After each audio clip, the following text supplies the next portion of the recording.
नमस्कार। एमए उत्तरार्ध research methodology की इस कक्षा में सभी प्रिय विद्यार्थियों का अभिनंदन है। पूर्व कक्षाओं में आप लोगों ने शोध विधि तंत्र में भौगोलिक शोध की समस्याएं, परिकल्पनाएं, models, research design, report writing आदि के बारे में अध्ययन किया।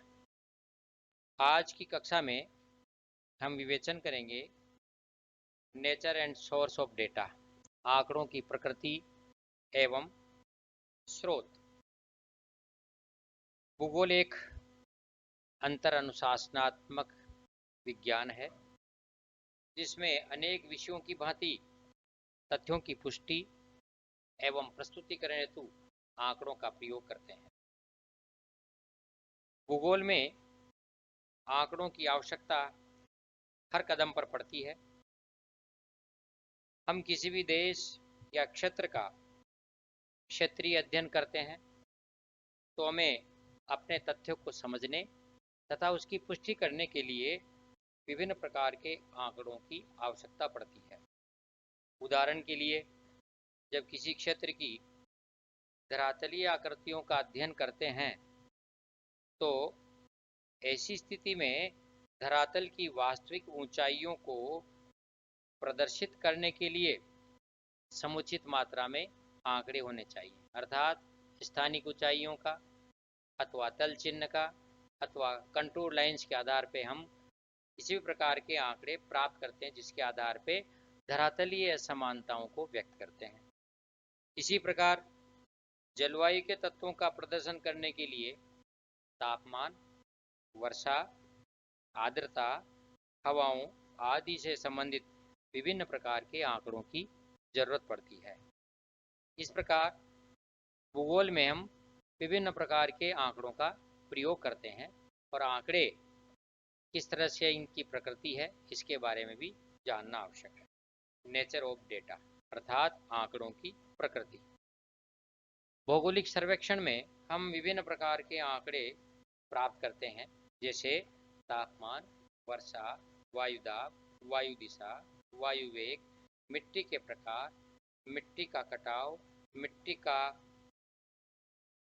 संगठन, चट्टानों के प्रकार, मानव जाति, धर्म, भाषा, उद्योग, व्यापार, यातायात, जनसंख्या आदि से संबंधित अनेक प्रकार के आंकड़ों का प्रयोग करते हैं।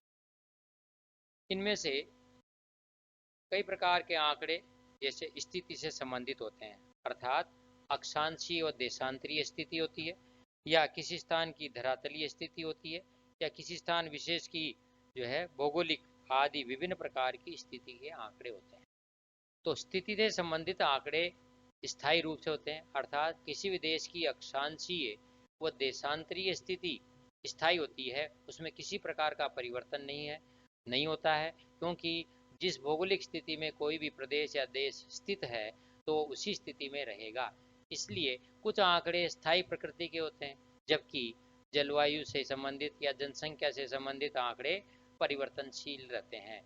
जलवायु के आंकड़े जैसे तापमान, वर्षा, आर्द्रता, हवाएं की दिशा, गति आदि से संबंधित आंकड़े क्षण प्रतिक्षण बदलते रहते हैं, अर्थात परिवर्तनशील रहते हैं। इसी प्रकार जनसंख्या के आंकड़े भी परिवर्तनशील है।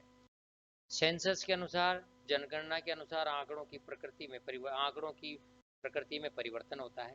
इसलिए हम भूगोल में दो प्रकार की प्रकृति के आंकड़े प्रयोग करते हैं। कुछ आंकड़े स्थायी होते हैं, कुछ अस्थायी होते हैं। और आंकड़ों के जो स्रोत हैं वो दो प्रकार के हैं। जैसे कुछ आंकड़े व्यक्ति अपनी आवश्यकता के अनुसार फील्ड में जाकर एकत्रित करता है और वो उनको पहली बार प्राप्त करता है, तो ऐसे आंकड़ों की प्रकृति प्राथमिक होती है, प्राइमरी डेटा कहलाते हैं। कुछ आंकड़े जो पहले किसी अनुसंधानकर्ता ने एकत्रित किए हैं और उनका उपयोग व्यक्ति अपने लिए करता है, तो ये द्वितीयक प्रकार के आंकड़े होते हैं। तो हम इन दोनों प्रकार के आंकड़ों का आज की कक्षा में विवेचन करेंगे, अर्थात प्राथमिक आंकड़े। ये आंकड़े कोई भी शोधकर्ता स्वयं क्षेत्र में जाकर इकट्ठा करता है। शोधकर्ता क्योंकि अनुभवी होता है और सावधानी से आंकड़े एकत्रित करता है, इसलिए ये प्राथमिक आंकड़े शुद्ध होते हैं और उद्देश्य परक होते हैं। यानी कोई भी शोध करने वाला अपनी उद्देश्य पूर्ति के अनुसार आंकड़ों को एकत्रित करता है।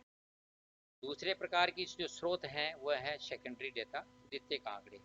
ये वे आंकड़े हैं जो पहले किसी के द्वारा एकत्रित किए गए हैं और शोधकर्ता अपने लिए उनका उपयोग करता है, तो ये आंकड़े जो है द्वितीयक आंकड़े कहलाते हैं।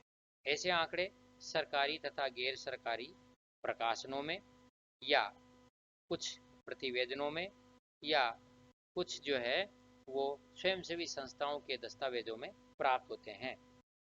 कुछ सूचनाएं अप्रकाशित भी होती हैं जिनको प्राप्त की जा सकती है। इस प्रकार द्वितीयक आंकड़े प्रकाशित अप्रकाशित प्रकाशनों में या प्रतिवेदनों में या अप्रकाशित कार्यालयों में प्राप्त होती है।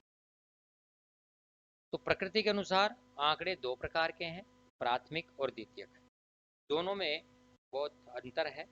जैसे उदाहरण के लिए प्राथमिक आंकड़े व्यक्तिगत एकत्रित करने होते हैं, क्योंकि ये अनुसंधानकर्ता स्वयं एकत्रित करता है और उसके लिए ये रॉ मटेरियल की तरह होते हैं, कच्चे माल की तरह होते हैं। जबकि द्वितीयक आंकड़े किसी दूसरे व्यक्ति के द्वारा एकत्रित किए हुए रहते हैं या प्रकाशित होते हैं। ये सांख्यिकी यंत्रों की तरह होते हैं और ये किसी भी अनुसंधानकर्ता के लिए तैयार माल की भांति होते हैं। दूसरा अंतर है, ये आंकड़े मौलिक होते हैं, यानी प्राथमिक आंकड़े मौलिक होते हैं और ये तभी संभव है जब अनुसंधानकर्ता को प्रतिदर्श का या प्रति चयन विधि का ज्ञान हो, जिसके आधार पर वो फील्ड में जाकर आंकड़े एकत्रित करता है।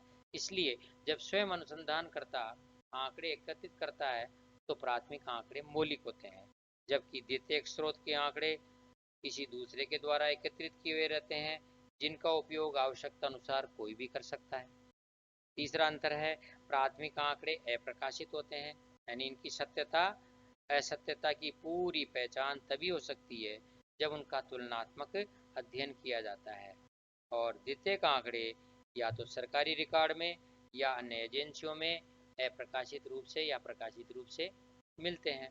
तीसरा अंतर है चौथा अंतर है, प्राथमिक आंकड़ों के एकत्रण में समय, धन और श्रम की अत्यधिक आवश्यकता पड़ती है और कई कठिनाइयां भी सामने आती हैं, जबकि द्वितीयक आंकड़े एकत्रित करने में इन तीनों की कोई आवश्यकता नहीं होती है। अर्थात द्वितीयक आंकड़े किसी दूसरे के द्वारा एकत्रित किए होते हैं, केवल अपने को उनको प्राप्त करना होता है, इसलिए धन, समय और श्रम की बचत होती है। और पांचवा अंतर है, प्राथमिक आंकड़े अनुसंधानकर्ता के उद्देश्य के अनुसार एकत्रित किए जाते हैं, क्योंकि वो स्वयं उसको क्या किन आंकड़ों की आवश्यकता है, उसके उद्देश्य क्या है जिनकी पूर्ति हो सके, उसी के अनुसार वो आंकड़े एकत्रित करता है। जबकि द्वितीयक आंकड़े वो प्राप्त करने के बाद उनकी जांच करता है और आवश्यकता अनुसार उनमें संशोधन करके वो अपनी आवश्यकता के अनुसार ही उनका उपयोग करता है। इसलिए बहुत बड़ा अंतर यह है कि प्राथमिक आंकड़े उद्देश्य के अनुसार एकत्रित किए जाते हैं, जबकि द्वितीयक आंकड़े अपनी आवश्यकता के अनुसार छांट कर प्राप्त करते हैं। तो ये मूल रूप से आंकड़ों की प्रकृति और स्रोत के बारे में हमने आज विचार किया। अब अगले व्याख्यान में हम आंकड़ों का वर्गीकरण के बारे में अध्ययन करेंगे। धन्यवाद।